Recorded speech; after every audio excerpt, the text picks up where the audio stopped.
ఆయనే చెప్పాడు కదా అసెంబ్లీ వల్ల దానికి శాంటిటీ లేదు. అక్కడ వస్తే ప్రతిపక్ష హోదా లేదు, వాళ్ళ ఇష్టారాజ్యంగా బ్యాంకుల్ని రాజ్యాంగం చేతితో తీసుకుంటున్నారు. కాబట్టి అక్కడికంటే ప్రజలతోనే ప్రజల దగ్గర పోయి ప్రజల దగ్గర మాట్లాడుకుంటారు విషయాన్ని వారు చెప్పారు. చెప్పారు కదా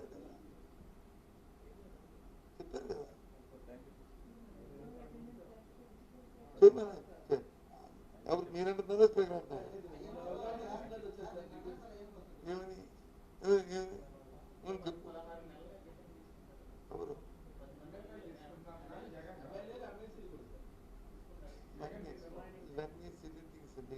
ఆయన చెప్పిన దానికి ఫెయిర్లీగా చెప్పండి. ఎవరన్నా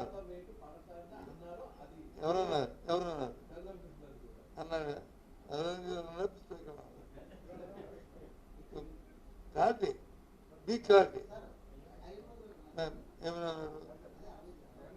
అని అన్నారా? మళ్ళీ ఆయన అడగండి. అది ఆశ కాదు, అడగండి. ఆయన చేతి చేయమనండి.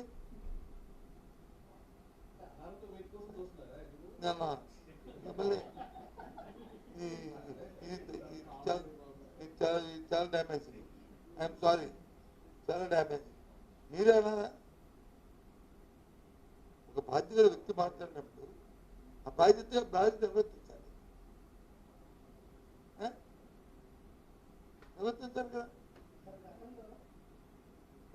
కాదు అలా ఇది అయిపోయిన సబ్జెక్టు.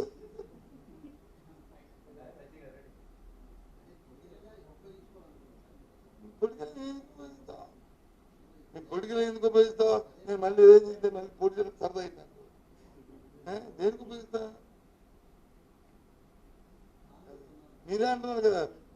అందుకే బాధ్యత గల వ్యక్తులు బాధ్యతగా మాట్లాడాలని, బాధ్యతారహితంగా మాట్లాడకూడదు దయచేసి అని చెప్తాను. నేను అడుగుతుంది బాధ్యతను గుర్తు చేస్తాను తప్ప నేను రాజకీయాల గురించి మాట్లాడలేదు.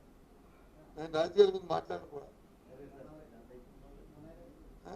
ఓకేనా?